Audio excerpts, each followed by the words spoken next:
Bueno, ya son 10:22, vamos a empezar los que estamos. Me preocupa, como les digo, porque eh, la parte a la que vamos a entrar es particularmente importante porque describe, eh, precisa uno de los grandes descubrimientos de Marx, la categoría de fuerza de trabajo, ¿no? De manera que, pues en fin, vamos a trabajar, pero eh, a ver si no acabamos teniendo que repetir las cosas. Bueno, ¿qué hemos visto la ocasión anterior, Uciel?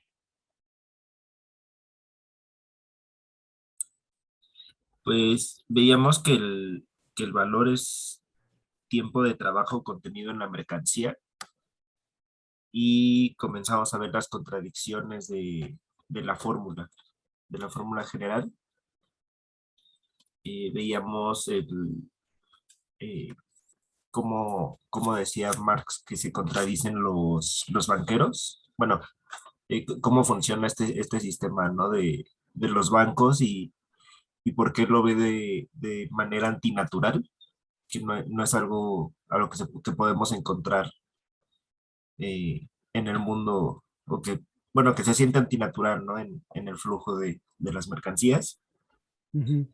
Y bueno, yo noté, resalté mucho esto en la página 201 de el poseedor de mercancías puede crear valores por medio de su trabajo, pero no valores que se autovaloricen, ¿no? Y esto es que podemos poseer mercancías, pero si no si no hacemos que salgan al mercado, pues no van a generar ese valor. Tienes razón, Federico, pero ¿eso qué significa? Que el valor, ¿qué significa para Marx el hecho de que el valor se produce con el trabajo y nada más con el trabajo, y sin embargo se manifiesta solamente en el intercambio? ¿Qué significa para Marx todo eso? ¿Qué dirías? Pues creo que es donde señala la contradicción de la fórmula general, porque el plusvalor no surge en la circulación y es igualmente en la circulación que se presenta, ¿no? Al respecto, Marx señalaba como al capital usurero que no generaba valor de sus préstamos, sino que solo agilizaba la producción del capital, ¿no? Era dinero que genera dinero, en un fin para sí. Y se esboza frente a esta contradicción la fuerza de trabajo como respuesta, ¿no? ¿De dónde surge el plusvalor? Sin embargo, nos mencionaba que toda la circulación es jurídicamente pleno, por lo tanto no hay ningún robo y aún así hay un plusvalor, ¿no? Sí, Marx va a insistir mucho en eso. ¿Qué más? José, ¿qué Pues, agregarías? A ver, espera. Continúa, Federico. ¿continúo? Sí, por favor. Sí, también vimos un poco, regresamos a las instancias del proceso de valorización del capital, ¿no? Como estos que se presentan en edificios, se presentan infraestructuras, se presentan bienes, pero no es específicamente bienes, edificios, etcétera, ¿no? El capital se manifiesta en estas instancias, ¿no? Y capital no es dinero, pero necesita dinero porque es una forma de valor autónomo equivalente que se autonomiza en el proceso. Creo que dejo a mis compañeros continuar. José, ¿qué agregarías? Es que no pude asistir la clase pasada y estoy un poco perdido. Y Ya una decía, disculpa. ya decía yo, ya decía yo, ya decía yo.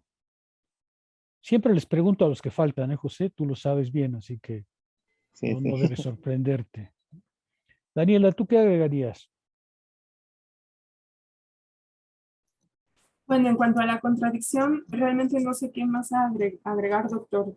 Eh, pero si hay otro punto que quiera que toque, lo hago, porque de la contradicción, yo nada más diría justo lo que mencionaron, ¿no? Acerca de ese malentendido que causa el pensar que hay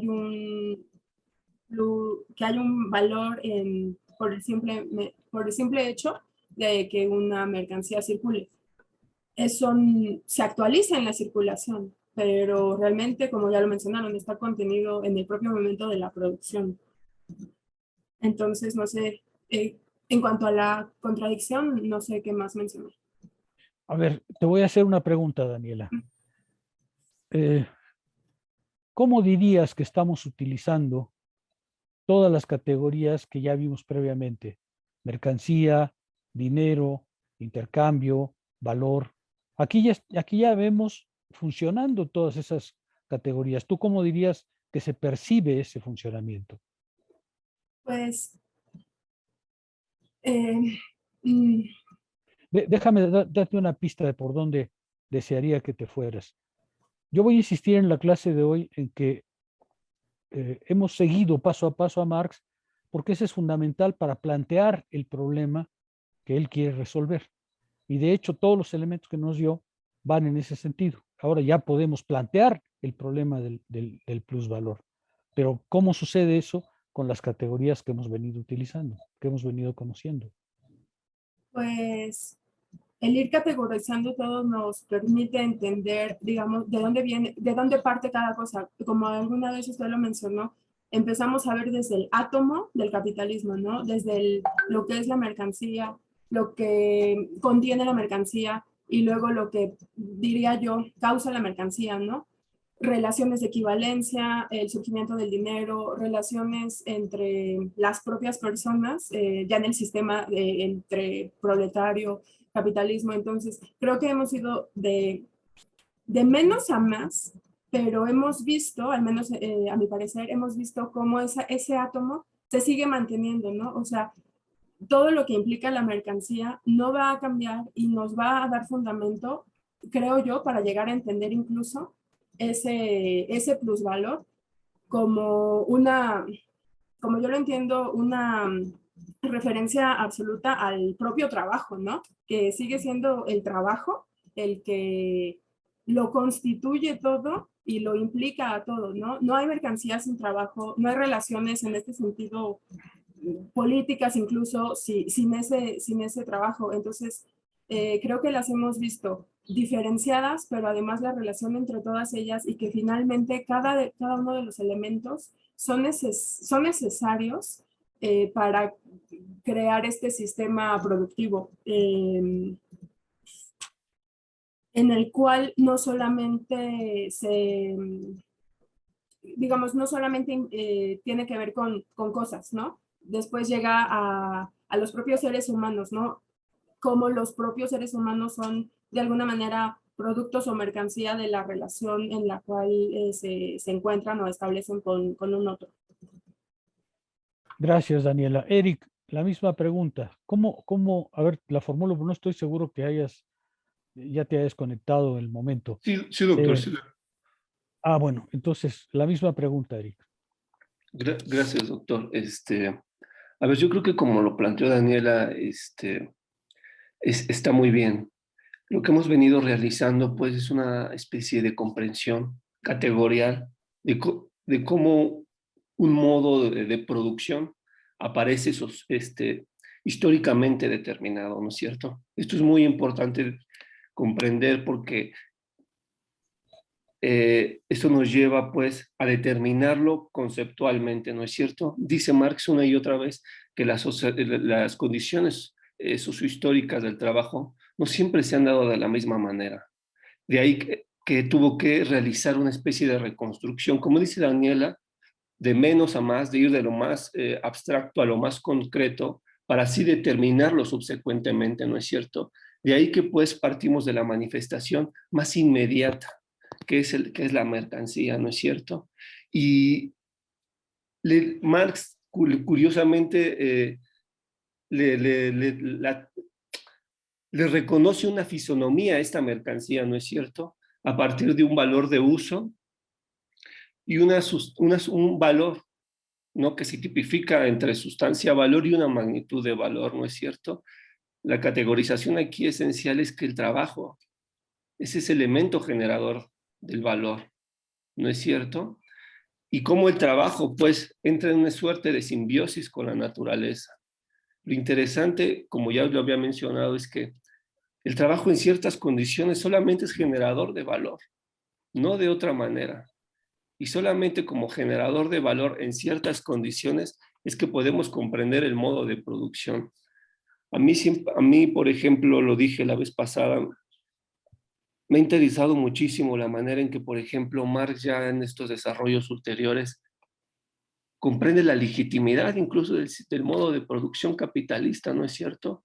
Una estructura jurídicamente diseñada en la que el ser humano queda de algún modo no cancelado, pero sí determinado, ¿no es cierto? Claro. A mí la verdad esto me ha gustado bastante.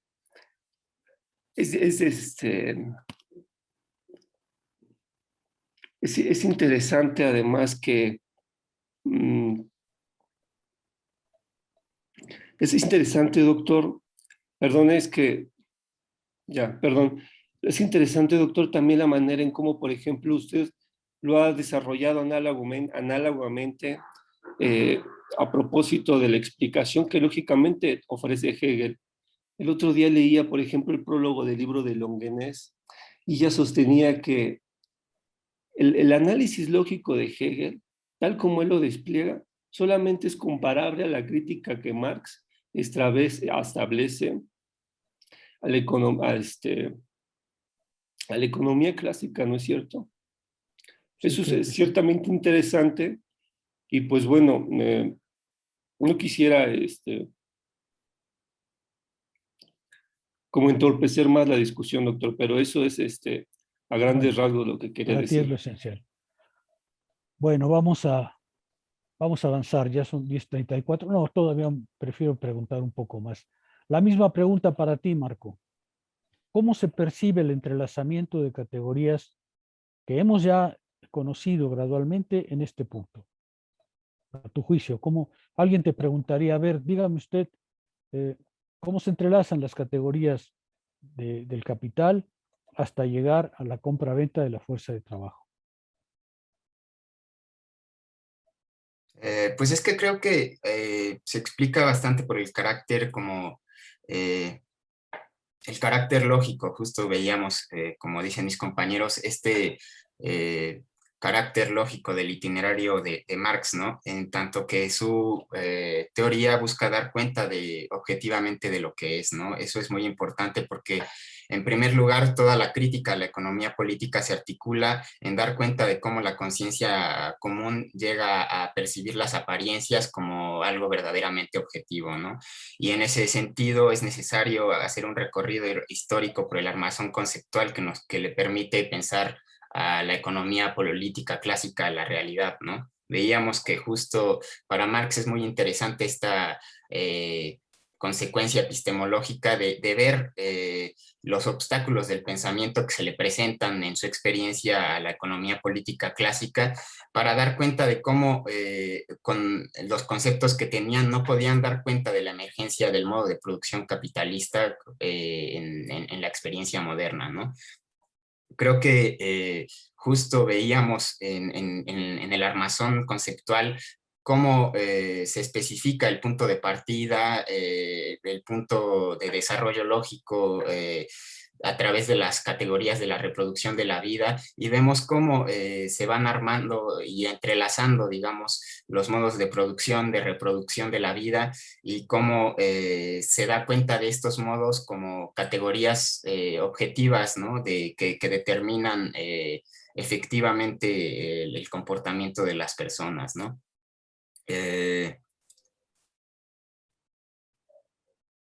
Creo que es muy importante ver que Marx busca dar cuenta de una comprensión, no sé si empirista o un empirismo muy, muy chato de la realidad, que busca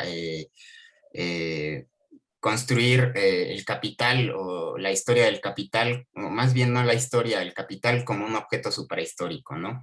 Y justamente veíamos que todo el materialismo histórico de Marx se concentra en dar cuenta de cómo es necesaria una nueva teoría científica que eleve la economía política clásica al carácter de ciencia, a través de categorías económicas como modo de producción, fuerza de trabajo, división del trabajo o fuerza de producción, ¿no? Es una reflexión justamente sobre lo real y a través de la relación que tiene con la conciencia, con la producción y con la reproducción de la vida, ¿no? Creo que esos tres ámbitos son fundamentales para dar cuenta de cómo esta ontología del modo de producción nos ofrece verdaderamente un conocimiento sobre cómo se experimenta la vida, ¿no? En la cultura moderna, ¿no? Pues quizá sería eso lo que podría, y quizá también un poco la crítica a la representación, ¿no? Veíamos que el proceso al que hemos acudido en términos teóricos es este proceso de purificación de la conciencia inmediata, ¿no? Que va perdiendo o va más bien ganando de las determinaciones adecuadas para comprender lo que le pasa, ¿no? En términos conceptuales y ya no subjetivos, sino en términos globales, ¿no? Eso también creo que es muy importante, la desarticulación de las perspectivas subjetivas de la comprensión de la realidad, ¿no? Muy bien. A ver, a los alumnos que están inscritos, Belén, Uciel, Jorge, José y Víctor, prepárense un poco mentalmente porque la próxima clase, que será con la que cerramos este curso, les voy a preguntar si ha sido claro, qué percepción han tenido, ya tuvieron que hacer un trabajo, de manera que seguramente su pensamiento está un poco más consolidado, y en la próxima clase les preguntaré justamente sobre cómo se ha desarrollado todo esto, qué grado de comprensión han alcanzado. Me gustaría conocer más de cerca su opinión, sobre todo porque ustedes están empezando y para mí eso es muy importante de evaluar. Víctor, ¿tú quieres decir algo? Hoy sí tienes audio. ¿Se escucha bien? Sí. Sí. Bueno, Sí. buenos días. Yo creo que tengo que comentar mi caso porque a mí sí me ha resultado muy útil el curso. Siento que he aprendido mucho, y he reforzado cosas que sentía que sabía, pero ahora me doy cuenta que no tanto, y he aprendido cosas nuevas aparte. Yo, por ejemplo, traté de hacer mi trabajo sobre el concepto de crítica, bueno, en parte en la aplicación en el capital, ¿no?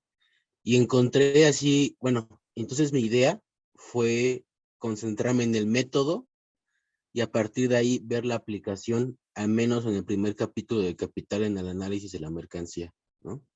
Y ver justamente cómo se desarrolla esta crítica. Mi caso fue que yo le escribí a Yaret y le dije que yo prefería presentar la recuperación, porque fue así un mundo de textos, ¿no? Entonces cuando yo comencé a estudiar el método y comencé a estudiar bibliografía secundaria y todo esto, ahí fue cuando me di cuenta que sí, o sea, sí lo comprendía de alguna manera, pero no sabía cómo atraparlo, ¿no? Y cómo aterrizarlo. Entonces yo sí me metí como no sé si en problemas, pero sí tuve dificultades para aterrizar mi tema, ¿no? Ajá, porque, por ejemplo, primero me pasó que hay una distinción muy grande, ¿no? Entre el Marx joven y el Marx maduro, ¿no? Que ya nos habíamos detenido aquí a estudiar. Después, la interpretación que se le da al método, ¿no? Y después también la interpretación que se le da o que mismo Marx, o que se puede detectar en la idea de la crítica. Entonces yo sí voy a presentar la recuperación porque a mí realmente sí me costó aterrizar, ¿no? Mi tema de investigación. Ya. Sí, Bueno. y ya, profesor. Muy bien. Bueno, vamos a empezar porque ya son 10:41. Federico al inicio de la sesión decía que sería una pena detenerse antes de la compra ahorita de la fuerza de trabajo, pero es tan importante este capítulo que me voy a sentir un poco mal de que va a quedar trunco porque en 2 sesiones sencillamente no se puede agotar. Sin embargo, pues avancemos. Quizá lo que haría, y les prevengo, en caso de que el curso se continúe, probablemente lo repetiremos esta parte para refrescarlo. O sea, la primera parte del, si se da el próximo trimestre esta clase, retomaríamos lo que vamos a hacer hoy y el jueves, a manera de enganchar con todo lo que hemos visto, ¿ok? Bueno, déjenme insistir en esta pregunta que hice, que respondieron bastante bien Daniela, Marco y Uciel. ¿Cómo ha planteado Marx el problema? Marx nos ha dicho, primero, ¿qué es la mercancía? Segundo, ¿qué es el dinero? ¿Por qué importa todo esto? Porque esos conceptos van a ser centrales a partir de ahora para comprender el funcionamiento del capital. La mercancía y el dinero, que son el primer capítulo con el que iniciamos, son en realidad categorías que ahora reaparecen, pero ya mucho más concretas y mucho más determinadas, porque vamos a entrar a ver una mercancía particular que es la fuerza de trabajo. Es decir, Marx nos dijo, hay que comprender qué es la mercancía, qué es el dinero, y luego comprender cómo el valor se manifiesta en la circulación. Acuérdense cómo fue el capítulo anterior, que es muy importante. Marx dice, el valor solo aparece en la circulación y sin embargo no es producto de la circulación. Esa es la contradicción de esta parte. El valor es trabajo, tiempo de trabajo socialmente contenido en la producción de una mercancía. Pero ese valor, el que la produce, no puede inmediatamente realizarlo si no es a través del intercambio. Y por eso tuvimos que ir a comprender las fórmulas generales del intercambio. Mercancía, dinero, mercancía, dinero, mercancía, dinero, justo para encontrar en esta última, dinero, mercancía, dinero, la manifestación del valor y de un valor acrecentado, de un valor incrementado. Todas las sesiones anteriores han sido la demostración de Marx de que, sin embargo, si el valor se manifiesta en la circulación, no es en la circulación donde aparece el valor y mucho menos el plusvalor. Para Marx es muy importante mostrar eso porque quiere desechar todas aquellas teorías que sospechan que el dinero produce dinero o que la simple circulación produce dinero. Para él es muy importante desechar todas esas afirmaciones para mostrar que es el trabajo el que produce valor, el único que produce valor y al cual hay que explicar para producir plusvalor. Por supuesto, dice Marx en el capítulo anterior, en la circulación puede haber momentos ventajosos para unos, desventajosos para otros, ¿no es cierto? Hay quien se aprovecha de los demás, pero eso no redunda ni en riqueza social ni en plusvalor, ¿sí? Vender caro pensando que con eso se gana algún dinero es en realidad una falacia porque la sociedad con eso no ha crecido y luego el que toma esa ventaja va a encontrarse después como comprador. Es decir, todo el capítulo anterior fue justamente mostrar esa contradicción interna a la circulación. ¿Están de acuerdo? Todas las categorías que hemos visto hasta ahora van a aparecer, pero más determinadas, van a aparecer mucho más precisas en este que es la compra y venta de la fuerza de trabajo. Este capítulo es muy importante porque ahí se encuentra uno de los grandes descubrimientos de Marx, el concepto de fuerza de trabajo. Y ahorita vamos a tratar de precisar por qué.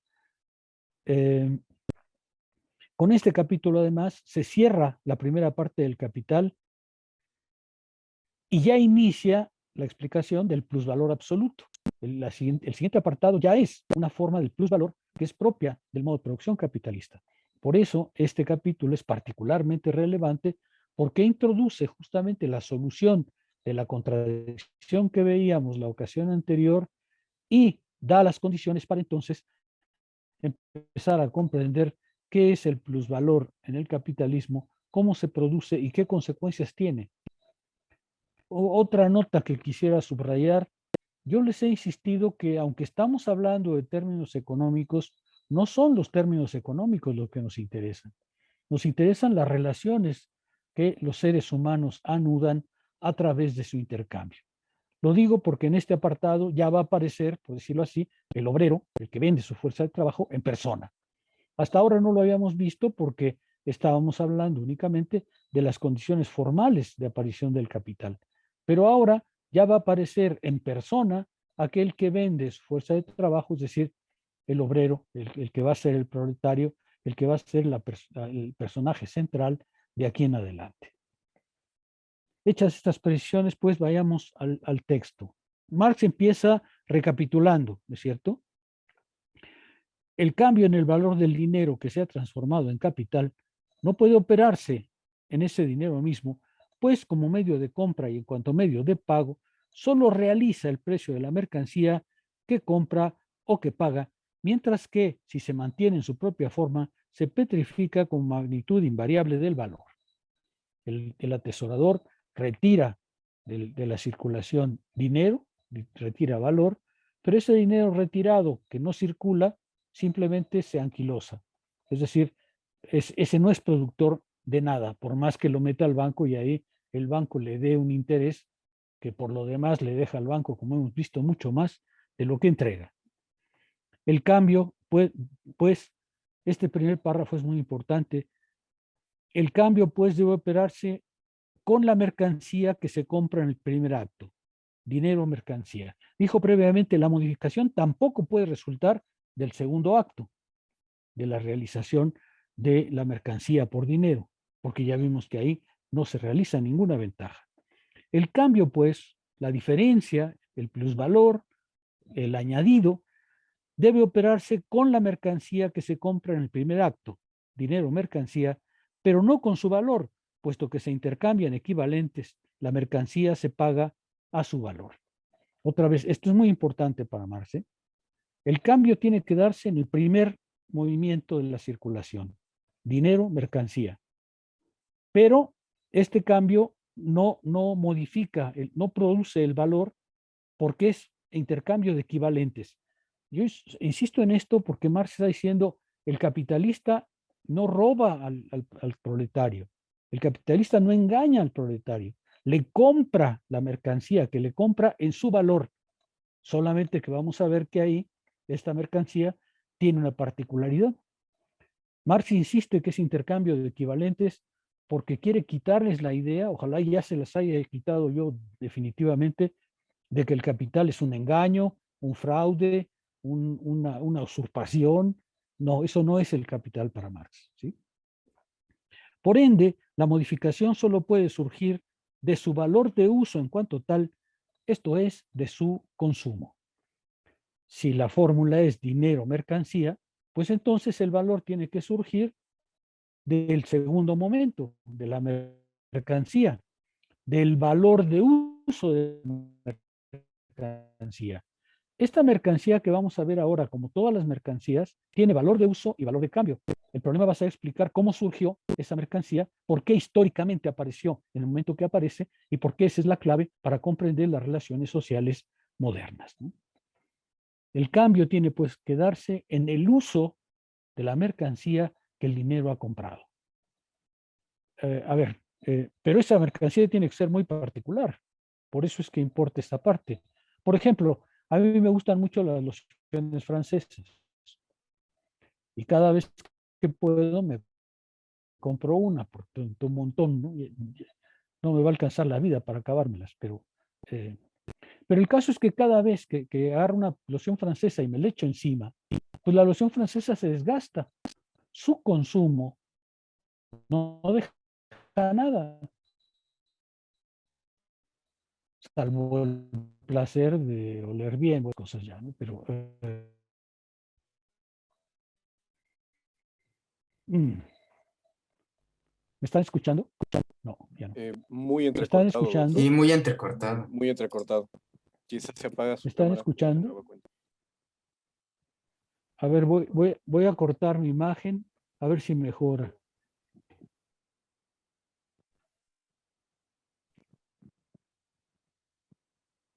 ¿Me escuchan mejor ahora? Sí, profe, lo escucho. Bueno, les decía que a diferencia de la loción francesa, que cada vez que me la aplico, su uso, su consumo, la agota y no deja nada, bueno, sí deja, ¿no? O sea, en elegancia, digamos, en presencia, pues sí, claro, ¿no? Tampoco es que esté tan mal. Si pueden echarse loción francesa, no lo duden. Pero El caso es que esta mercancía que vamos a encontrar ahora, a diferencia de la Revolución Francesa, su consumo produce algo más. Es una mercancía cuyo uso, cuyo valor de uso es particular. Y eso es lo que más nos va a explicar, ¿sí? Y para extraer valor de consumo del consumo de una mercancía, nuestro poseedor de dinero tendría que ser tan afortunado como para descubrir dentro de la esfera de la circulación, en el mercado, una mercancía cuyo valor de uso poseyera la particularidad, la peculiar propiedad de ser fuente de valor, cuyo consumo mismo pues fuera objetivación de trabajo y por tanto creación de valor. Esta frase es central. Marx dice, puesto que estamos en la circulación todavía, es preciso que a diferencia de la Revolución Francesa, el capitalista tenga la fortuna de encontrar una mercancía cuyo valor de uso, es decir, cuyo consumo, no solamente se agote, sino cree valor. Una mercancía cuyo valor de uso tenga la particularidad de producir valor. Esa es la mercancía que tiene que encontrar. El plusvalor va a descansar justamente en este hecho. El capital encuentra en este momento una mercancía muy singular. Por cuestiones pedagógicas la comparo con la Revolución Francesa. A diferencia de la Revolución Francesa, cuyo consumo simplemente la aniquila, esta mercancía que va a encontrar el capital tiene como característica que su valor de uso, su consumo, es al mismo tiempo productor de valor. Y el poseedor de dinero encuentra en el mercado esa mercancía específica, la capacidad de trabajo o fuerza de trabajo. En el mercado ha aparecido una mercancía, la capacidad de trabajo o la fuerza de trabajo. Este es un descubrimiento absolutamente de Marx. Es decir,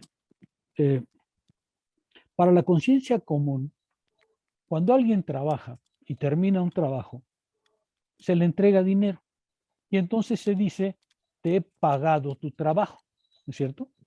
Y eso es lo que la conciencia común piensa, te he pagado tu trabajo. En realidad, Marx utiliza el concepto de fuerza de trabajo para mostrar que no es así, que lo que se ha pagado no es el trabajo, sino la capacidad de trabajar, la fuerza de trabajo, la capacidad que tiene el ser humano para producir. Esto va a ser central, porque lo que Marx está diciendo aquí es... ¿Qué pasó? ¿Me están escuchando? Y lo estamos Sí, escuchando. sí, sí, le escucha. Sí, doctor. Ah, bueno. Se le escucha, doctor. Buenos días. Buenos días, Alfonso. ¿Tú estornudaste? ¿Fue eso? No, no, no. Acabo de... Lo que pasa es Ah, que acabo de entrar. No sé si Yaret le informó que iba a entrar tarde el día de hoy. sí. Bueno, déjenme volver a lo que estaba exponiendo. A diferencia de la Revolución Francesa, el capitalista encuentra en el mercado, esto es muy importante, ha aparecido en el mercado una mercancía singular, una mercancía que a diferencia de la Revolución Francesa, su consumo, su valor de uso, el uso que le dan a su consumo, su valor de uso, produce valor. Y esa mercancía se llama fuerza de trabajo. Es muy importante entender el concepto de fuerza de trabajo porque es diferente del trabajo.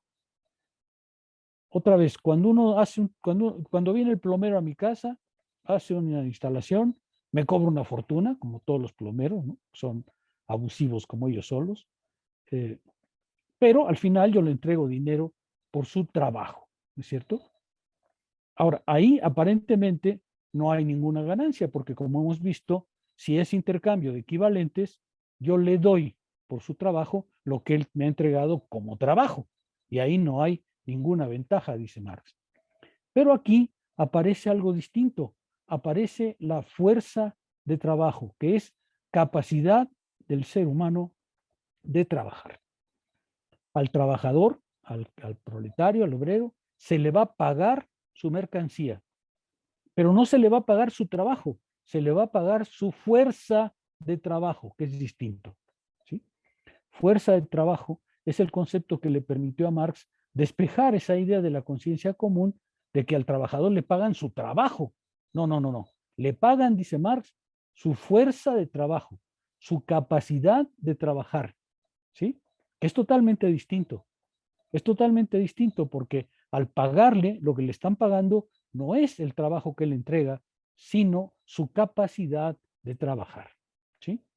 ¿Sí se alcanza a ver un poco? La fuerza de trabajo es uno de los grandes descubrimientos de Marx porque vincula el trabajo justamente al intercambio de mercancías. Es una mercancía más. Vamos a tener que detenernos un poco en eso porque ¿cómo es posible que el ser humano de repente se haya convertido en mercancía? ¿Cómo es posible que de repente el ser humano sea tratado exactamente como cualquier otra mercancía? Pues justamente eso va a explicar desde el punto de vista histórico Marx cómo ha emergido este trabajador libre que no tiene otra cosa que vender que venderse a sí mismo. Pero ya llegaremos a eso. Dice Marx, por fuerza de trabajo, aunque Marx pone capacidad de trabajo, en la literatura siempre se usa fuerza de trabajo, aunque es en realidad una capacidad, pero lo que importa ahí es la fuerza de trabajo. Por fuerza de trabajo o capacidad de trabajo, entendemos el conjunto de facultades físicas y mentales que existen en la corporalidad, en la personalidad viva de un ser humano y que él pone en movimiento cuando produce valores de uso de cualquier índole. La capacidad que tiene el ser humano para trabajar siempre está puesta en todo trabajo. Pero ahora va a ser objeto de intercambio. Ahora, al ser objeto de intercambio, no solamente produce valor de uso, sino valor de cambio. Ya hemos visto, y por eso mi insistencia en las categorías originales, ya hemos visto que toda mercancía tiene dos caras, valor de uso y valor de cambio, y formalmente es valor. Ahora entendemos por qué Marx insistió en ese punto. Esta mercancía en particular también tiene valor de uso y valor de cambio. Su valor de uso es su consumo, el hecho de poner a trabajar a la persona que se le paga. Dos, tiene valor de cambio, es decir, tiene un valor. Y vamos a ver cómo se fija el valor de esta mercancía particular. Esto va a ser muy importante para el futuro. Y entonces Marx empieza a explicarnos cómo surgió y cuáles son las condiciones de este intercambio singular. Dice, no obstante, para que el poseedor de dinero encuentre la fuerza de trabajo en el mercado como mercancía, deben cumplirse diversas condiciones, ¿sí? Para que esa mercancía surja y se pueda establecer esta relación particular, deben existir ciertas condiciones. Primero, el intercambio de mercancías en y para sí no implica más relaciones de dependencia que las que surgen de su propia naturaleza. Bajo este supuesto, la fuerza de trabajo como mercancía solo puede aparecer en el mercado en la medida y por el hecho de que el propio poseedor la ofrezca y venda como mercancía. Es decir, aquí ya abandonamos el terreno de las dependencias. Ya veíamos que en la antigüedad el trabajo esclavo, en la Edad Media el trabajo del siervo, son una forma de dependencia, pero esta no. Esta es una forma en la que el trabajador mismo va al mercado. Igual que el payasito nalgón, ya está convencido de que tiene que salir al mercado para vender su mercancía. Como no produce nada, pues la única mercancía que va a tener es él. Pero por ahora lo importante es que lo primero es que ya no es una relación de dependencia. El obrero es libre. Si no quiere contratarse, pues no lo hace. Ya no puede haber fuerza para sujetarlo, por lo menos en las condiciones normales. Marx va después a decir, claro, cuando el capital llega a otro país, pues lo más probable es que haya que tener relaciones de fuerza. Y de hecho, la acumulación originaria va a ser originariamente una relación de fuerza, pero no es de dependencia. Es decir, el obrero sabe que es libre, él puede vender su fuerza de trabajo o no. Él va voluntariamente al mercado a ofrecerla. ¿Sí? ¿Sí se entiende esta condición, Federico? Sí, yo quisiera planteárselo a ver si lo entendí correctamente. La fuerza de trabajo, bueno, la compra de la fuerza de trabajo es contratar a alguien para que trabaje, y cuando produce una mercancía con su trabajo, esa mercancía se la queda quien compró la fuerza de trabajo, ¿no? Ya no es del productor. Claro, Bueno, claro, claro, claro. A ver, déjame volver atrás porque aparentemente no fui lo suficientemente claro.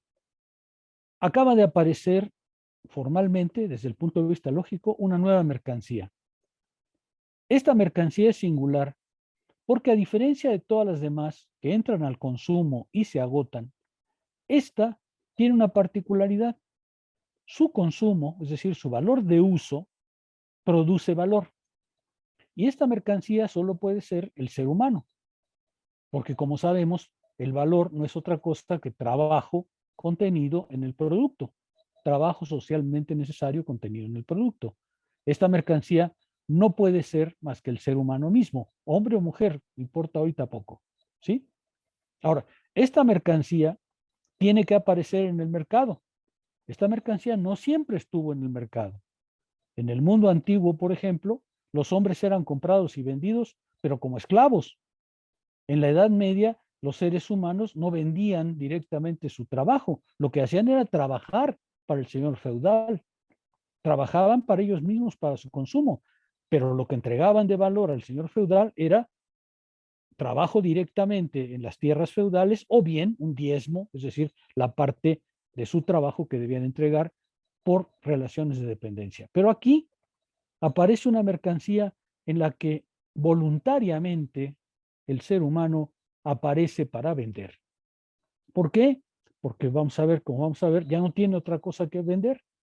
Como todos nosotros, cuando cualquiera de nosotros nace, pues no tiene otra cosa que vender que uno mismo.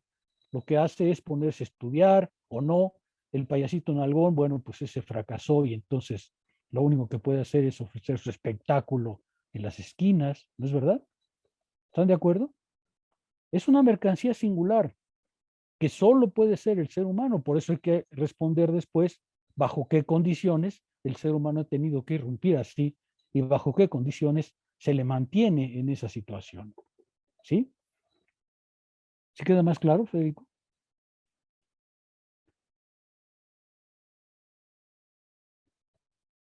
¿Sí quedó más claro, Federico, o no? sí, sí, quedó mucho más claro. Gracias.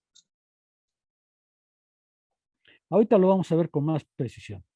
Para que su poseedor la venda como mercancía, es necesario que pueda disponer de la misma y, por tanto, que sea propietario libre de su capacidad de trabajo, de su persona. ¿Sí? De su persona.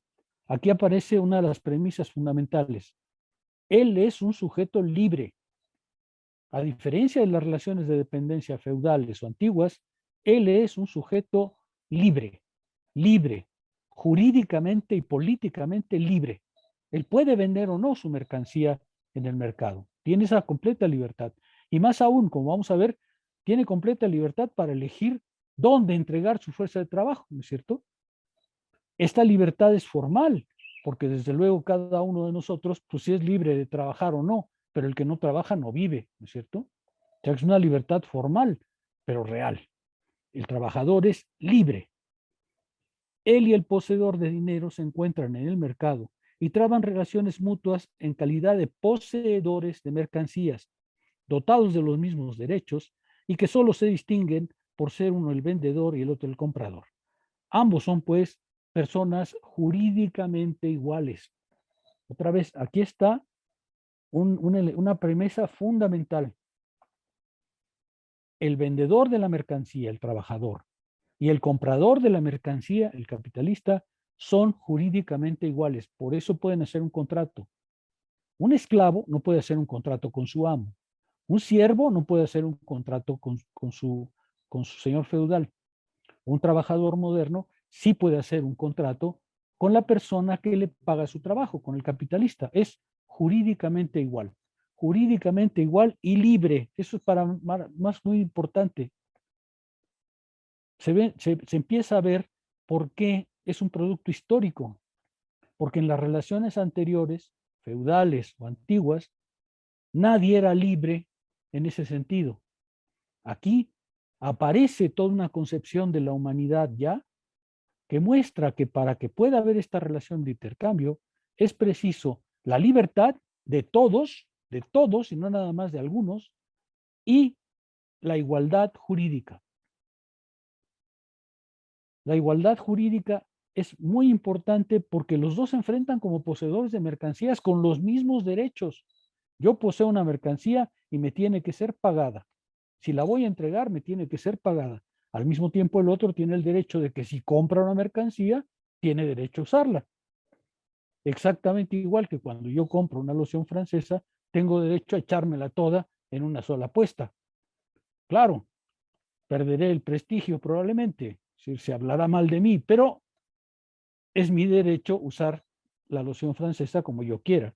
¿Están de acuerdo? Le sucede lo mismo al capitalista. Él compra una mercancía y tiene derecho a usarla. Es su derecho jurídico, un derecho que está bien implantado en el derecho jurídico. ¿Sí queda claro? Para que perdure esta relación es necesario que el poseedor de la fuerza de trabajo la venda siempre por un tiempo determinado. Esta es otra condición importante. Y nada más, ya que si la vende toda junta de una vez y para siempre, se vende a sí mismo, se transforma de hombre libre en esclavo, de poseedor de mercancía en simple mercancía. La tiene que vender por un tiempo determinado. Ya van 3 condiciones: que sea libre, jurídicamente igual, y vender por un tiempo determinado. No venderse a sí mismo. El proletario no puede venderse a sí mismo, ¿sí? Él solo puede vender su capacidad de trabajo, su fuerza de trabajo, porque esa es la mercancía de que dispone. ¿Ok? Él no dispone de sí mismo como mercancía. ¿Están de acuerdo? ¿Sí queda claro? ¿Las 3 condiciones quedan claras? Marx está diciendo, para que aparezca esta relación singular, tiene que haber ciertas condiciones. La primera es la libertad, la segunda, la igualdad jurídica, la tercera, que este sea un contrato por tiempo determinado. Como persona, tiene que comportarse constantemente con respecto a su fuerza de trabajo como respecto a su propiedad y por tanto a su propia mercancía. Su propia mercancía es su propiedad.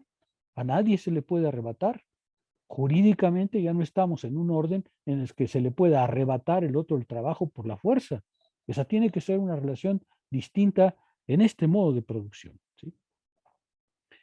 Y únicamente está en condiciones de hacerlo en la medida en que se pone a disposición del comprador, es decir, se la cede para el consumo, solo transitoriamente por un lapso determinado, no renunciando, por tanto, en su enajenación a su propiedad sobre ella.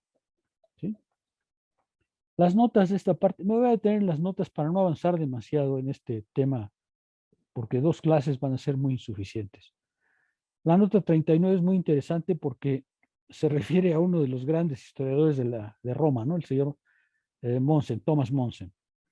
Dice en su Enciclopedia General sobre la Antigüedad Clásica, puede leerse el disparate de que en el mundo antiguo el capital había alcanzado su desarrollo pleno, cita, con la salvedad de que no existían el trabajador libre y el sistema crediticio. Bueno, pues entonces, a mí me recuerda a alguien que decía que el capital estaba desde la primera piedra, ¿no? Pues esa es una, más lo acaba de calificar, ¿no? Un disparate. Es un disparate. El capital no ha estado ahí desde siempre, porque el capital no es el problema con los objetos, aunque también los va a incluir, sino es el problema de la relación con el otro individuo. Y aquí vemos ya la primera caracterización de esa relación. Es entre un hombre libre y otro. Es entre personas jurídicamente iguales. 3, el poseedor de la mercancía a fuerza de trabajo no se vende definitivamente. Tiene que ser por un tiempo determinado, porque si se vende, deja de ser trabajador libre y se convierte en esclavo. ¿Sí? ¿Están de acuerdo? La nota 40 es interesante porque cita a México. Vean ustedes, dice, por eso diferentes legislaciones fijan un plazo máximo para los contratos liberales. Y luego cita el caso de México, en donde dice él, el peonaje. ¿Se acuerdan que el peonaje consistía en que al trabajador se le pagaba pero con mercancía de la tienda de raya.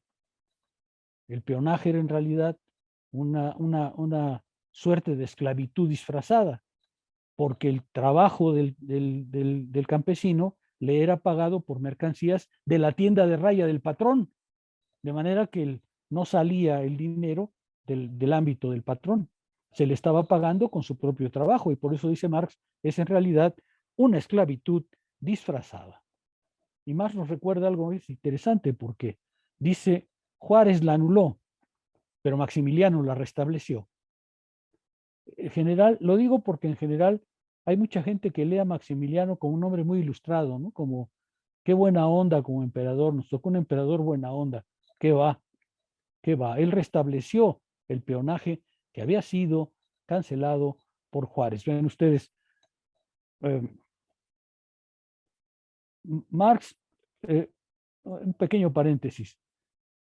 Marx siempre es muy atento a la realidad, pero además, recuerden que durante mucho tiempo trabajó como periodista. Es decir, él tenía como obligación explicar lo que estaba sucediendo en un momento determinado, si había una guerra, si había una crisis comercial, si había... Es decir, el trabajar como periodista, y por eso lo digo, digamos, le obligaba a tener una visión de la realidad inmediata, constante, y el trabajo de periodista le ocupó varios años, que por cierto no pudo utilizar en El Capital. Si ustedes leyeron la semblanza que entregué, verán que durante mucho tiempo Marx no pudo trabajar en El Capital porque tenía la obligación de vivir, y para vivir hacía periodismo, ¿no? Ahí hay un detalle simpático, porque cuando Marx empezó a ejercer el oficio de periodismo, fue contratado en Estados Unidos, sobre todo, ¿no? por americanos progresistas, pero él no sabía escribir en inglés. Entonces, el trámite era que él le mandaba sus artículos a Engels, que era bastante más hábil en las lenguas. Engels los traducía y se los mandaba al editor en Estados Unidos. O sea, durante mucho tiempo, hasta que Marx logró escribir por su propia cuenta, dependió como periodista del trabajo de traducción de Engels. ¿Sí queda claro? Ya hemos visto algunas premisas. Ser libre, jurídicamente igual, y venderse no como esclavo, sino durante un tiempo determinado, ¿sí? El poseedor de mercancías vende su mercancía, pero pone un límite por cierto tiempo, no de manera definitiva, ¿ok?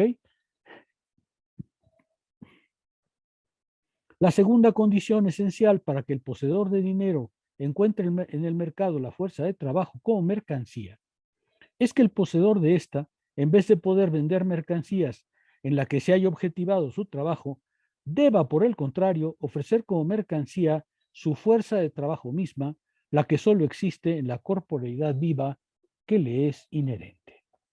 Esta es una condición fundamental. El trabajador, el que va a vender su mercancía, su fuerza de trabajo, ya no produce mercancías él mismo. Ya perdió la capacidad de producir mercancías incluso para él mismo, ¿sí? Por ejemplo, hoy con frecuencia se nos dice, pues ponen a tu azotea unos tomatitos, ¿no? En tu jardín un aguacatito. Pero eso es en realidad, todavía jugarle más al capital, porque entonces ya ni siquiera nos tiene que pagar los aguacates y los tomates, ¿no? Lo digo porque hay varias formas de explotación que parecen muy interesantes y que no lo son. Por ejemplo, yo trabajé como arquitecto durante mucho tiempo en proyectos que se llamaban de autoconstrucción, que todavía son muy útiles. Es decir, se le entregan al trabajador o a la persona que recibe ese beneficio, se le entregan los materiales para construcción y se le entrega además ayuda técnica para que él construya su propia casa. La gente parece muy feliz porque en realidad pues ya va a tener su casita. No más que su casita la tiene que construir después de trabajar. Es decir, en realidad él construye su casita y ya no se la paga el capital. Ahora se la paga él mismo, ¿no es cierto? Es simplemente otra forma de extorsionarle trabajo. Ahora trabaja para sí creyendo que mejora, cuando en realidad lo que está haciendo es quitarle al capital o al Estado el derecho de tener una casa, ¿no es cierto? ¿Sí se ve? Marx insiste en este punto porque es muy importante. este ya no tiene mercancías que vender. Solo se tiene a sí mismo para vender. Ha perdido déjame decirlo mejor, ha perdido sus raíces con los medios de producción de autosubsistencia, ha perdido sus raíces con la tierra, ha perdido sus raíces con el trabajo directo para él mismo. Ya no trabaja para su autoconsumo. ¿Sí queda claro? Ya no tiene esa relación. Queda separado de los medios de producción que tenía antes. ¿Ok? Por eso esta condición es muy importante.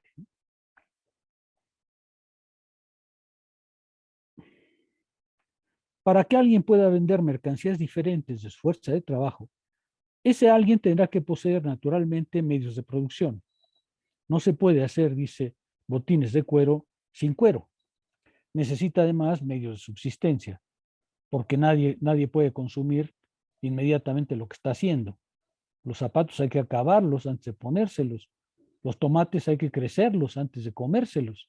Entonces, aquel que quiere ser libre, pues tiene que tener dos cosas. Uno, medios de producción, es decir, capacidad para producir. Y segundo,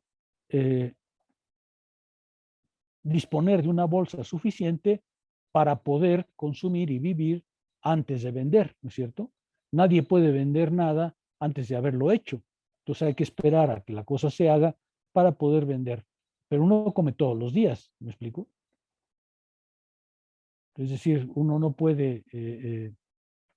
por eso es que el trabajador va a abrir crédito al capital, porque el trabajador come todos los días, pero solo se le paga una vez que su trabajo se entrega y se realiza. Y entonces ahí aparece esa disparidad. Si los productos se fabrican en calidad de mercancías, es necesario venderlos después de producidos y las necesidades del productor solo podrán ser satisfechas después de la venta. Al tiempo de producción se añade el necesario tiempo para la venta. ¿Sí se ve? Por eso es que este no tiene nada, porque no tiene ni medios de producción y tampoco medios de subsistencia. Entonces, separado de los medios de producción e incapaz de sostener su vida mientras produce algo, pues entonces la única mercancía que tiene es él mismo.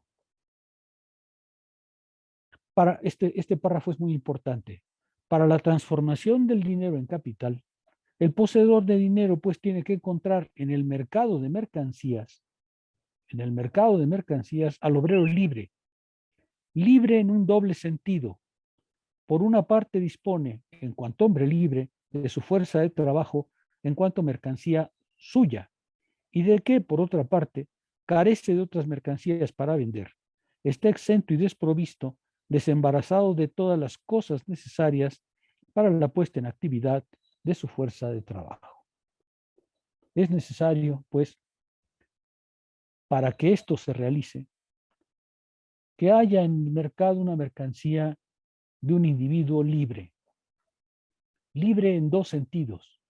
Libre en el sentido jurídico del término, porque ya no tiene relaciones de dependencia, y libre también de los medios de producción que le permitirían autosubsistir. ¿Sí? Libre en el doble sentido de que es socialmente independiente y por tanto no posee los medios para satisfacerse, y libre en el sentido jurídico del término. Le es reconocida su libertad. Al poseedor de dinero que ya encuentra al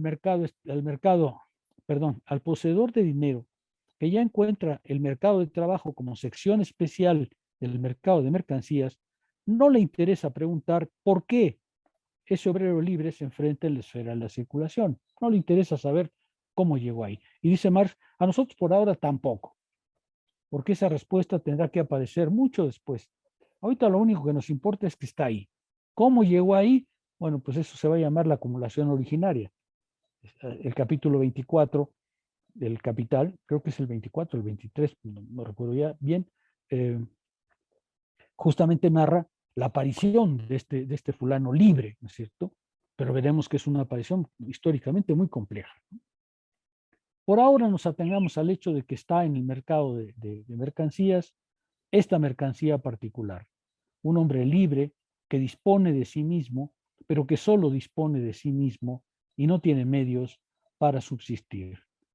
Este hombre, sin embargo, ha recibido la dignidad de ser jurídicamente independiente. Si se ve el papel que juega el derecho, ya empieza a verse el papel que juega el derecho, ¿no? El derecho dice, estos dos son cada uno poseedores de mercancías. Claro, uno de ellos, la única mercancía que posee es el mismo, su capacidad de trabajar, su fuerza de trabajo. Y el otro, la mercancía que tiene es dinero. Pero al fin de cuentas son poseedores de mercancías uno y otro, ¿sí? La naturaleza no produce por una parte poseedores de dinero y de mercancías y por otra personas que simplemente poseen sus propias fuerzas de trabajo. Esta relación en modo alguno pertenece al ámbito de la historia natural, ni tampoco es una relación social común a todos los periodos históricos. En sí misma, ostensiblemente, es resultado de un desarrollo histórico precedente, el producto de numerosos trastocamientos económicos, de la decadencia experimentada por toda una serie de formaciones más antiguas de la producción social. Como la naturaleza no produce, por un lado, trabajadores independientes y por otro lado, capitalistas, pues entonces esto tiene que ser resultado de un proceso histórico. Otra vez vamos a aparecer la historia. Vean por qué Marx no está haciendo economía. Marx está diciendo, por ahora tomemos a este individuo libre como algo que está en el mercado, jurídicamente libre. Pero luego tenemos que ver cómo apareció. Y esta aparición no tiene nada que ver con la naturaleza, tiene que ver con la historia. Una serie de condiciones muy complejas, toda la historia de la humanidad tiene que ponerse en juego para que este fulano independiente, libre, se presente en el mercado. Vean por qué el capital es un modo de producción históricamente determinado. Lo es porque la mercancía fundamental de la que vamos a hablar, la fuerza de trabajo, no es un producto ni natural ni inmediato. Es producto de una historia muy compleja que hace que por fin aparezca este hombre libre, independiente y capaz de contratar. Víctor. Hola, ¿se me escucha? Sí, te estamos escuchando, Víctor. Sí. Tengo una pregunta, profesor. Sí. Cuando investigaba esto sobre el concepto de crítica, me di cuenta que a su lado de ese concepto aparecía otro muy constantemente, que es el de escisión, ¿no?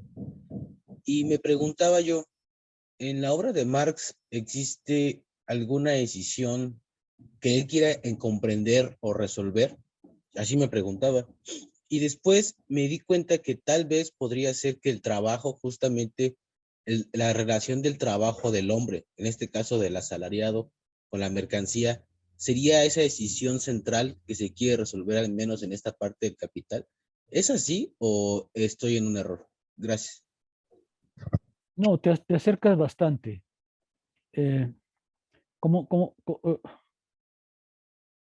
Hasta ahora, espero que lo hayas visto, el término escisión no ha aparecido.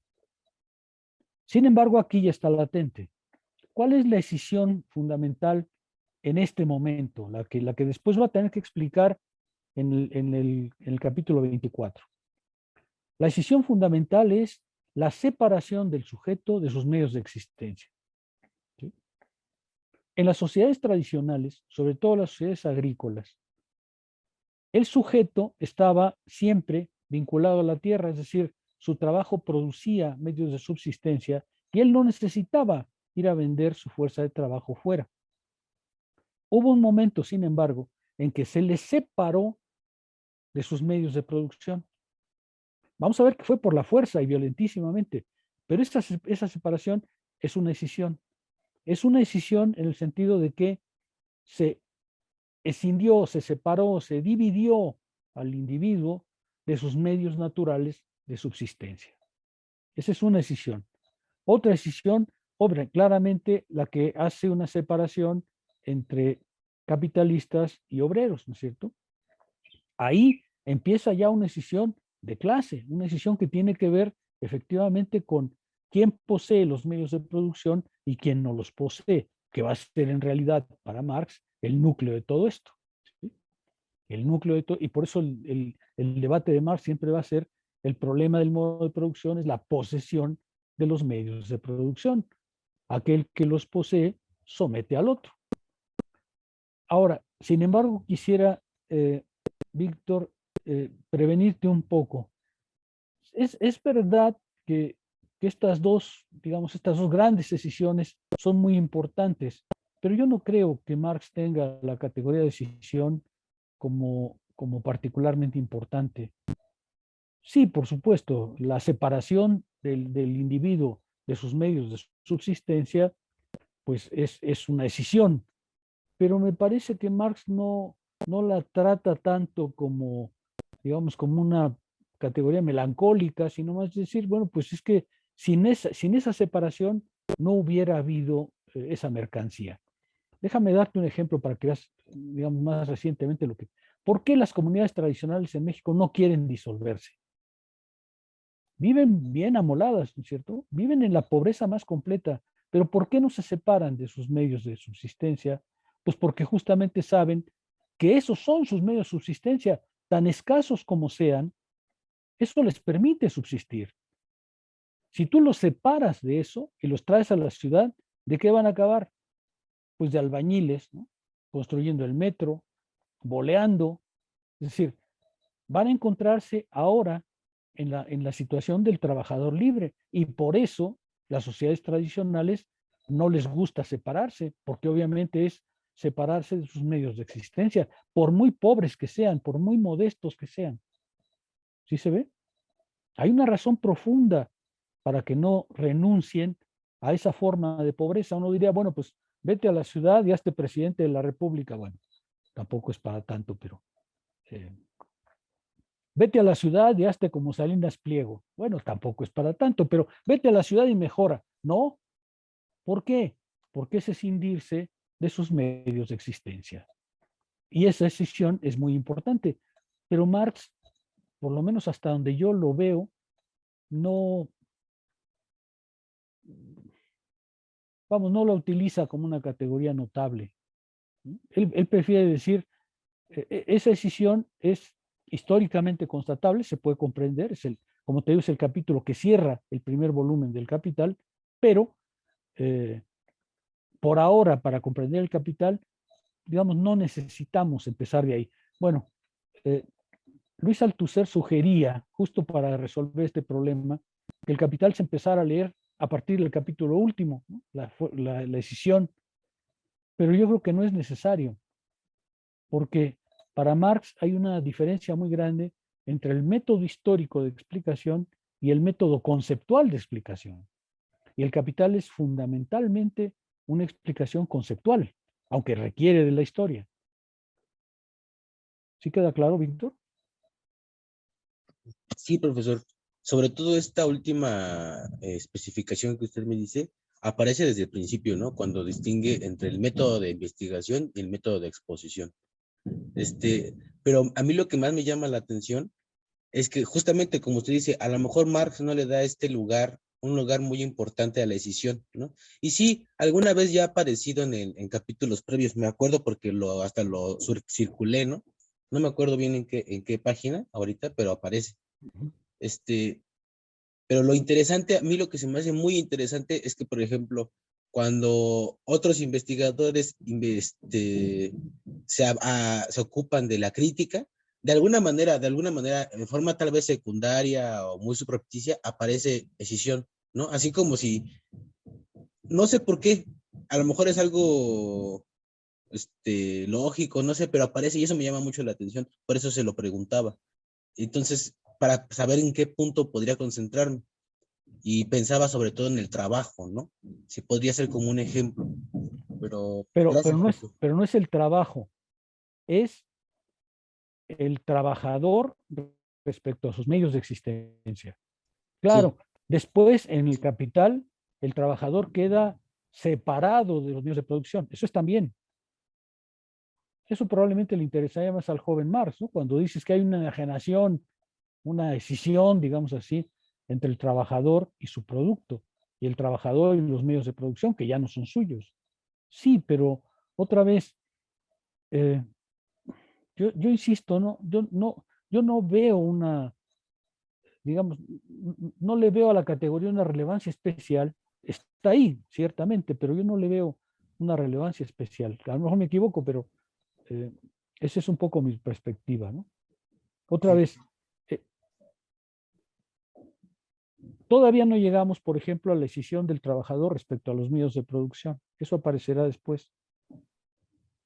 Tampoco nos ha tenido que explicar Marx cuál es la separación del individuo de sus medios de existencia. ¿Por qué? Pues porque esas cosas son importantes, pero ahorita lo que estamos es más bien desarrollando el concepto de capital como valor que se valoriza. Y ese es, creo que, el horizonte más bien en el que estamos metidos. No tanto en las separaciones históricas o en las separaciones sociales. En fin, a mi juicio no, sí está, por supuesto, el término, pero quiero decir, es útil, pero no es especialmente relevante a mi juicio. A mi juicio. Alfonso, ¿tú quieres decir algo?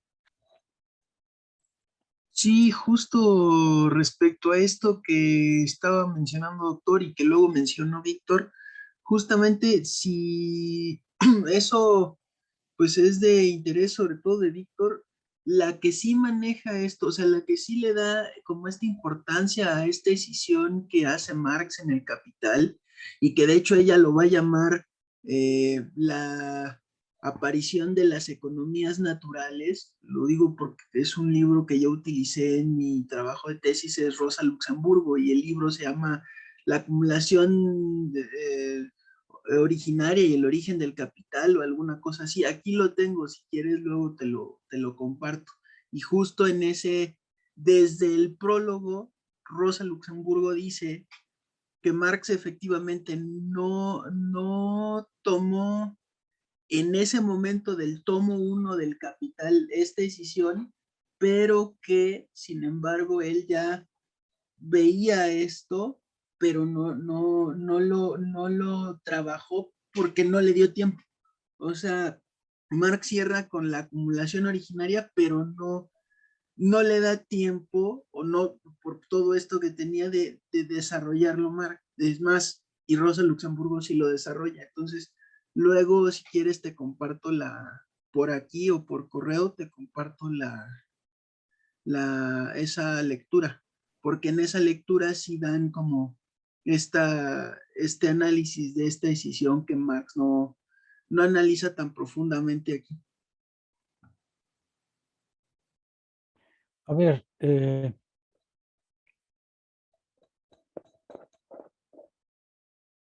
tal como está narrada la decisión, es un problema otra vez de corte histórico, ¿no es cierto? Cuando yo ponía el ejemplo del campesino hoy, es justamente para mostrar cómo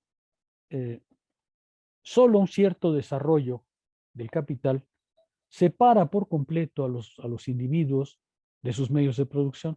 Solamente un cierto desarrollo muy particular y muy avanzado además. De manera que ahí esa separación, esa decisión, pues es fundamentalmente un problema histórico, un problema de desarrollo del capital. Por eso es que Marx no necesita hacer un gran énfasis en él, porque ese no es el problema fundamental. El problema fundamental está no esa separación es premisa sin la cual las cosas no dan. Pero una cosa es esa premisa y la otra es investigar la estructura propia del capital, que es lo que estamos intentando, me parece a mí. La estructura conceptual del capital. Es decir, cómo funciona el capital conceptualmente, aunque tiene, como Marx va a existir en un momento incluso, aunque tiene un soporte histórico. Pero la historia, a ver, déjame decirlo de una manera más interesante. No es la historia meramente la que daría cuenta del capital. La historia es sin duda fundamental para comprenderlo, pero comprenderlo es hacer una estructura conceptual específica. ¿Sí?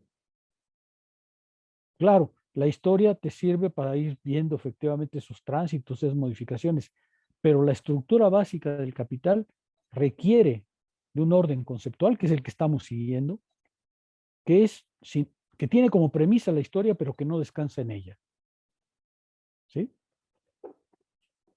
¿Queda un poco más claro? Bueno. Gracias. Sí. También las categorías económicas antes consideradas llevan la señal de la historia. Pero otra vez, ¿por qué puede Marx posponer hasta el capítulo 24 la acumulación originaria? Pues porque por ahora no necesitamos saber más que cuál es la estructura de las relaciones sociales. En la existencia del producto como mercancía están esbozadas determinadas condiciones históricas. Para convertirse en mercancía, el producto no ha de ser producido como medio directo de subsistencia por el productor mismo. Es decir, esta es la separación. Lo fundamental es que esta mercancía, este individuo, aparece como el resultado de procesos históricos muy complejos. Pero ahora vamos a ver cómo, al entrar en el capital, se genera un orden propio. ¿Sí? En la investigación, empero, esta investigación, y por eso lo dice Marx tal cual, dice, la historia es importante, pero esta investigación, empero, es extraña al análisis de la mercancía. Pueden existir producción y circulación mercantil, aunque la parte abrumadoramente mayor de los productos se destine directamente al consumo de los productores mismos, no se transforma en mercancía, aunque pues el proceso social de producción no esté regido todavía en su extensión y profundidad por el valor de cambio. Puede existir el intercambio de mercancías. Por ejemplo, todos los historiadores medievales saben la importancia de lo que se llamaba los mercados medievales o las ferias. Por eso quedó en portugués el nombre de feria para los días libres, porque las ferias eran el mercado medieval. Y por supuesto que había intercambio de mercancías y las mercancías se intercambiaban por su valor y tal, pero la parte gruesa era trabajar para el autoconsumo. Y mientras el individuo tenga tierra y pueda trabajar para el autoconsumo o tenga medios de producción propios y medios de subsistencia propios, puede no vender su fuerza de trabajo. ¿Sí? La presentación del producto como mercancía implica una división del trabajo tan desarrollada dentro de la sociedad como para que se consume la decisión entre el valor de uso y el valor de cambio iniciada apenas en el comercio directo de trueque. Esta etapa de desarrollo, sin embargo, es común a las formaciones económico-sociales históricamente más diversas. Bueno, pues ahí tienes otra vez la palabra decisión. Yo no la había notado en la lectura de ayer, pero ahí está de nuevo. Y sin embargo, sigo insistiendo, estando presente, no tiene la estatura de otras categorías, ¿no? No tiene, creo, a mi juicio. O si consideramos el dinero, dice en realidad la decisión entre valor de uso y valor de cambio requiere que el capitalismo esté ya implantado. No es premisa de él, sino requiere que se implante. La división social del trabajo, la producción, la aparición de productores independientes es la que genera esta separación, pero ese es al mismo tiempo un resultado del capitalismo ya consolidado. O si consideramos el dinero, vemos que este presupone que el intercambio de mercancías haya alcanzado cierto nivel. Las formas dinerarias particulares, mero equivalente de mercancías, medio de circulación, medio de pago y tesoro mundial, apuntan según su diversa entidad y la preponderancia relativa de una a otra a estadios muy diversos del proceso social de producción. Vean, como veíamos muy rápidamente, las funciones del dinero han cambiado históricamente y en el capital es como el dinero se despliega en todo su concepto. Ahora sí se despliega como medio de pago, como medio de circulación, como medio de atesoramiento, como dinero mundial. Por así decir, por usar un término hegeliano, es en el capital, en el régimen capitalista, el momento en que el dinero alcanza su concepto más completo, sus formas más desarrolladas. ¿Ok? Claro que existía previamente, pero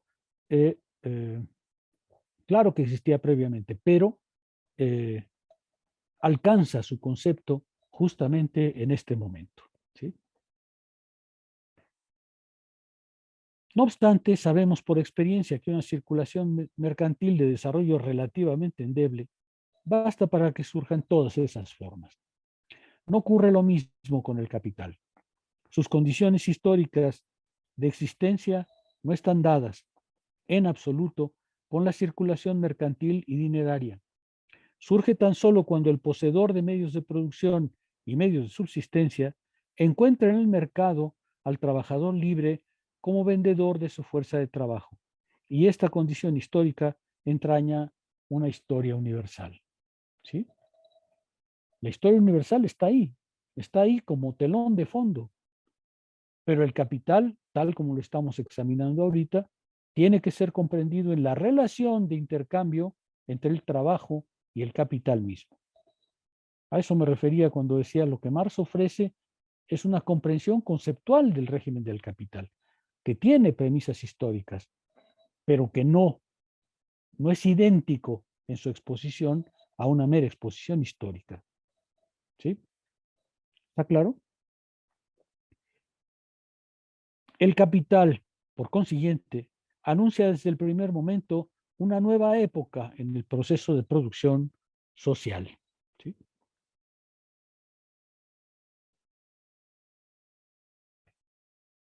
La nota 41 es muy importante. Dice Marx, lo que caracteriza pues a la época capitalista es que la fuerza de trabajo reviste para el obrero mismo la forma de una mercancía que le pertenece y su trabajo la forma de trabajo asalariado. Por otro lado, a partir de este momento se generaliza por primera vez la forma mercantil de los productos de trabajo. ¿Sí se ve? Obviamente estamos hablando de un momento histórico determinado, pero lo que lo caracteriza es su estructura, la estructura interna, y esa tiene que ver con la relación que va a aparecer entre la fuerza de trabajo y el capital. Por eso debemos examinar su estructura, que tiene, insisto, como premisa la historia, pero que no descansa en la historia. Eric, ¿no has bajado la mano o estás preguntando otra vez, Víctor? Perdón, no le he bajado. Ah, ok. Eric. Yo le quería preguntar algo, doctor, un poco a propósito de lo que mis compañeros le mencionaban sobre la categoría decisión. Uh-huh. ¿Por qué lógicamente, doctor, hay categorías que tienen más peso que otras? Ah, bueno, porque en Marx, como... ¿Esa es la pregunta? Sí. Ah, bueno, porque en Marx, lo mismo que en Hegel, cada categoría solo puede emerger vinculada a otra categoría. Es decir, ninguna categoría, y eso es gran parte de la fuerza demostrativa, ninguna categoría puede aparecer por sí misma. Cada categoría tiene que estar vinculada a categorías que le preceden y vinculada a categorías a partir de las cuales descansan en la primera. O sea, lo que quiero decir es, en el trabajo conceptual hay jerarquías, relaciones, alcances entre las categorías, porque lo mismo que en Hegel, ninguna categoría puede aparecer por sí misma.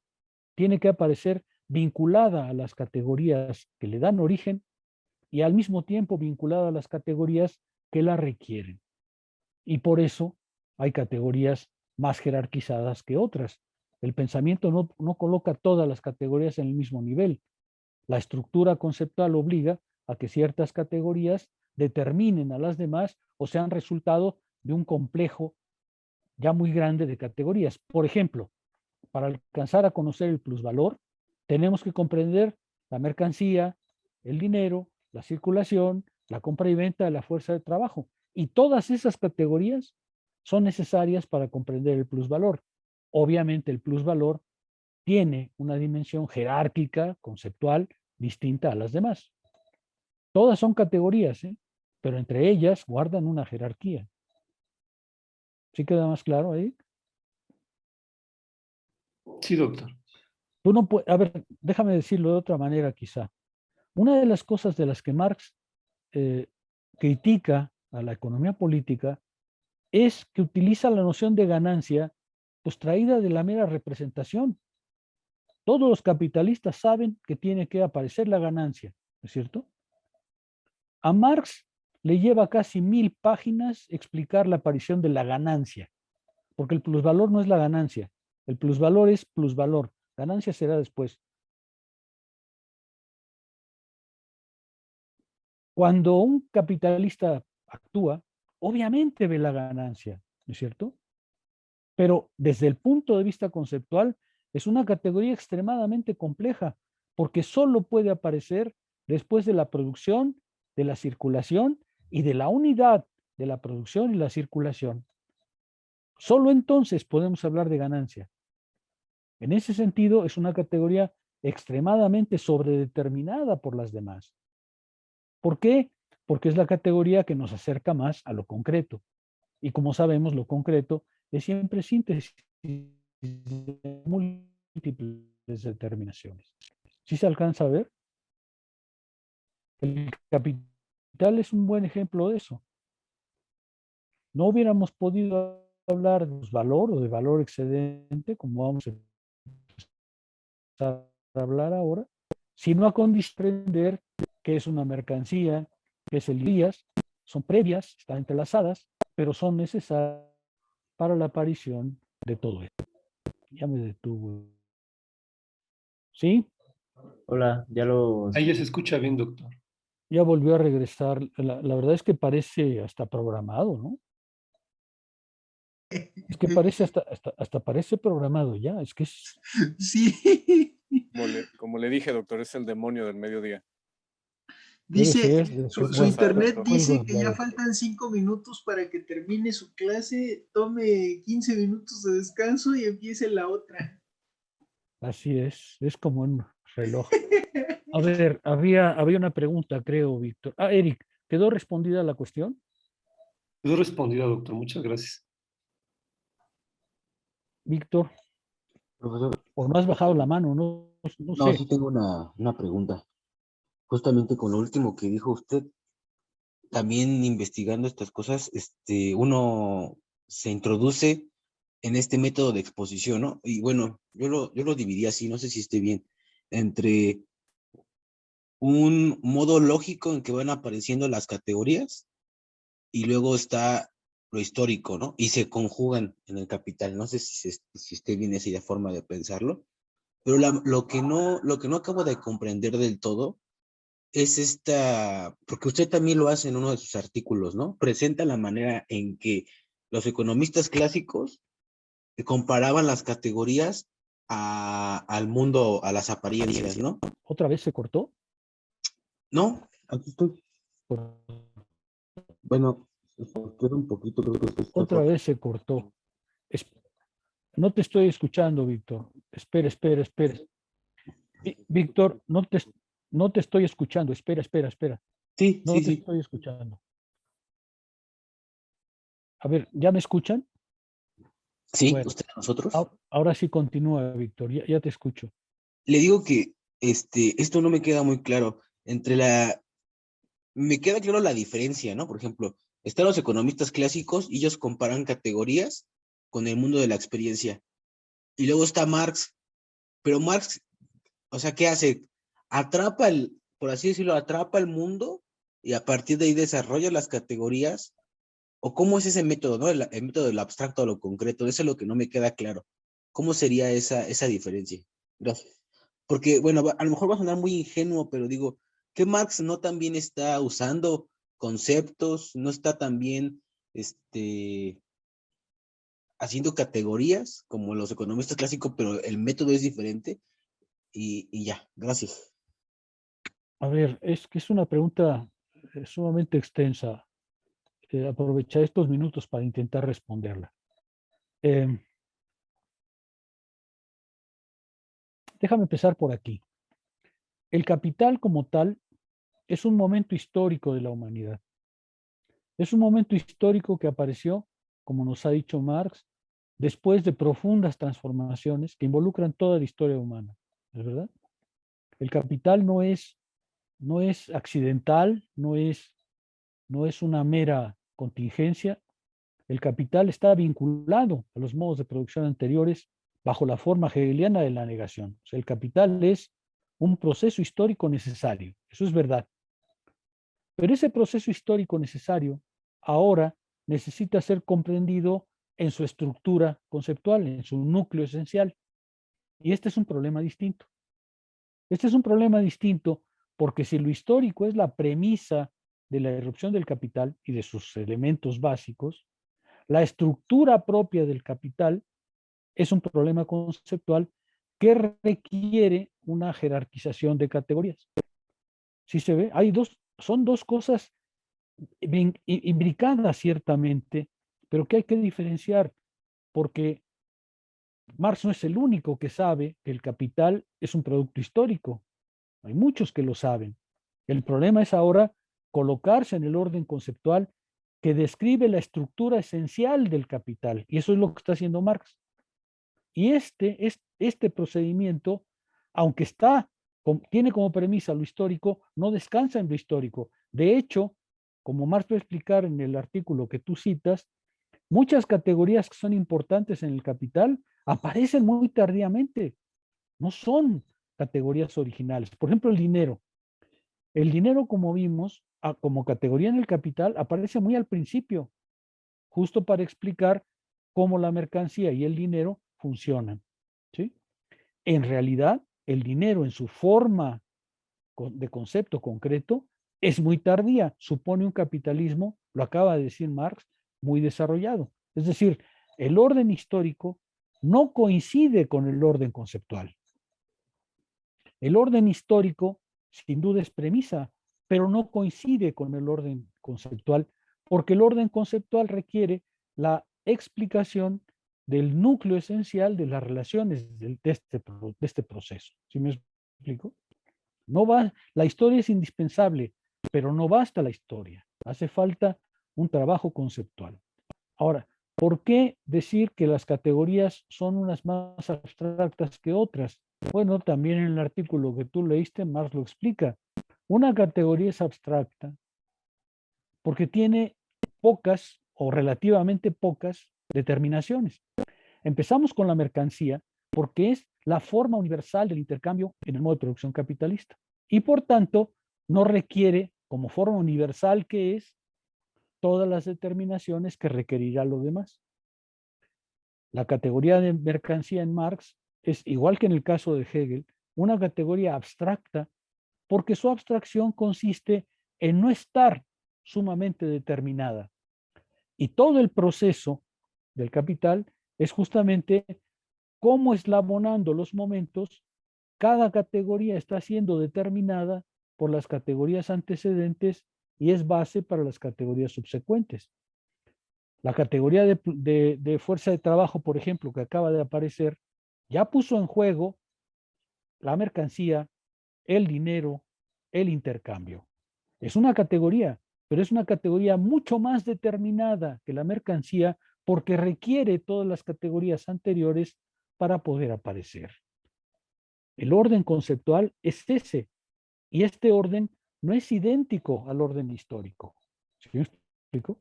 La fuerza de trabajo es premisa histórica del capital, pero conceptualmente solo puede aparecer cuando has comprendido la mercancía, el dinero y la circulación. ¿Sí queda un poco más claro? Sí, profesor. No son, aunque lo histórico es premisa, no es el orden histórico idéntico al orden conceptual. Los dos tienen desarrollos distintos, como lo muestra, como te digo, la fuerza de trabajo. Uno podría decir, respondiendo a tu pregunta de este rato, uno podría decir, hay que empezar por la decisión, pero el problema de empezar por la decisión es que no te permite demostrar qué es la mercancía, qué es el dinero, porque partes justamente de una base histórica. En cambio, el orden conceptual puede desplegarse como tal, sabiendo que las premisas históricas están ahí, pero no identificándose con ellas. ¿Sí queda claro? Y otra vez, en la dirección que decía Eric, ¿por qué se puede decir que una categoría es más abstracta? Porque lo mismo que Hegel, una categoría es abstracta cuando tiene muy pocas determinaciones, cuando su universalidad es tal que no especifica nada. Ahora, ya vemos que la mercancía fuerza de trabajo es mercancía, pero mercancía determinada, mercancía especificada, mercancía caracterizada por todas las relaciones, como el dinero, la mercancía misma, el intercambio, que hacen que a pesar de que es una mercancía, ahora ya no es la mercancía en general, sino una mercancía determinada, específica, por las categorías anteriores.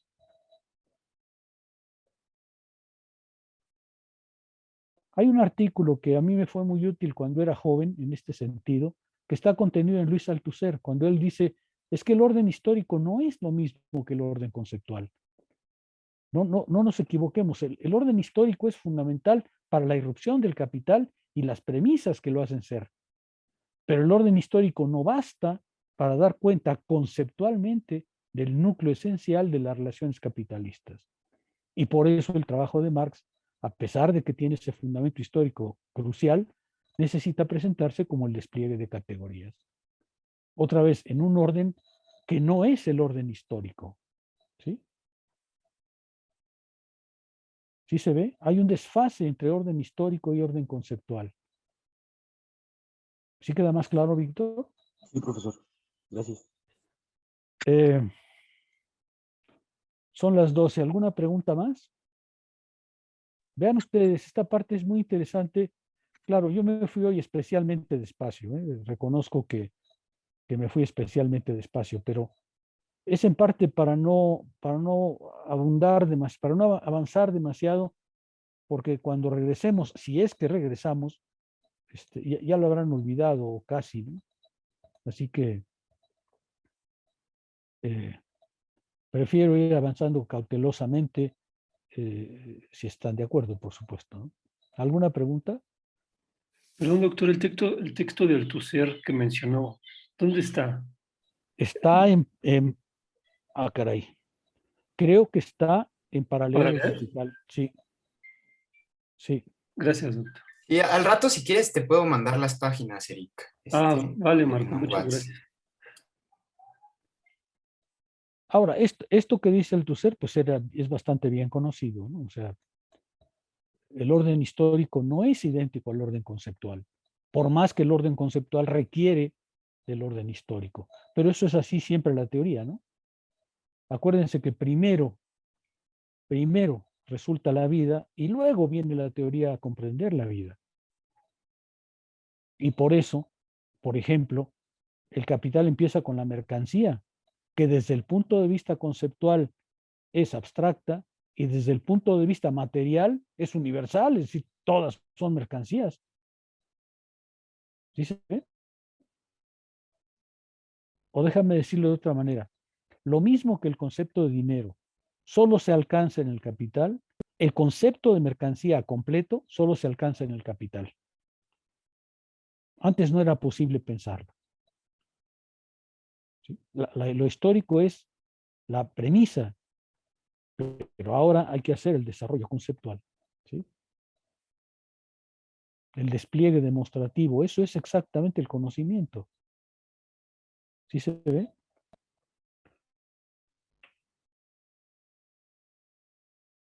¿Algún comentario? ¿O quedó claro? A ver, pregunta para cada uno. Respóndame en 2 minutos para ir a tomarme un café. ¿Quedó claro?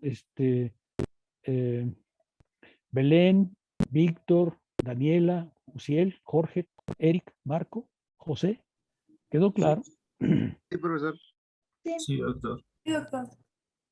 Es un problema considerable, pero espero que por lo menos la respuesta les permita orientarse. Sí. Yo nada más, la próxima clase tengo que asistir al médico, entonces no creo poder entrar, pero si se sigue la clase, por aquí nos vemos. Bueno, muy bien. Gracias, Víctor. Gracias. Bueno, pues entonces nos veremos el jueves. Hasta luego. Hasta luego. Gracias, doctor. Hasta luego. Sale, Hasta chao. luego. Gracias, doctor. Hasta luego. Doctor.